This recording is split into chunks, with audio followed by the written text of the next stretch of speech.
মহান বিজয় দিবস মঙ্গলবার ভালোবাসা ও শ্রদ্ধা ভরে স্মরণ করা হবে জাতির শ্রেষ্ঠ সন্তানদের।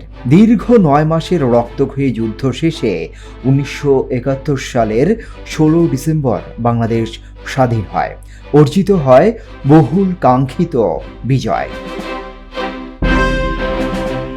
প্রতি বছরের মতো এবারও সারা দেশে উদযাপিত হচ্ছে মহান বিজয় দিবস। জাতীয় এই দিবসে থাকে সরকারি ছুটির দিন। রাষ্ট্রপতি, প্রধান উপদেষ্টা, দেশি বিদেশি কূটনীতিক, বিভিন্ন রাজনৈতিক, সামাজিক, সাংস্কৃতিক সংগঠন সহ সর্বসাধারণের আগমনে মুখর হবে সাভারের জাতীয় স্মৃতিসৌধ। জাতীয় স্মৃতিসৌধের ৮৪ একর চত্বর জুড়ে শেষ হয়েছে পরিচ্ছন্নতা ও সৌন্দর্য বর্ধনের কাজ। ধুয়ে মুছে রং তুলির আঁচড়ে সাজানো হয়েছে স্মৃতিসৌধ প্রাঙ্গণ।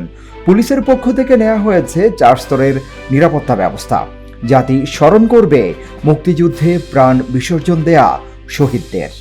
মহান বিজয় দিবস ২০২৫ উপলক্ষে কিন্তু কড়া নিরাপত্তা চলছে। আপনারা দেখতে পাচ্ছেন আর্মিরা তারা পাহারা দিচ্ছেন যাতে কেউ যাতে ভিতরে ঢুকতে না পারেন। এখানে নিরাপত্তা কর্মীরা এসছেন, সবাই কিন্তু এখানে উপস্থিত আছেন।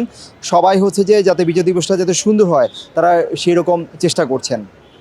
সাভারের স্মৃতিসৌধ থেকে সিদ্দিকুর রহমান রোমন, হ্যালো বাংলাদেশ, ঢাকা।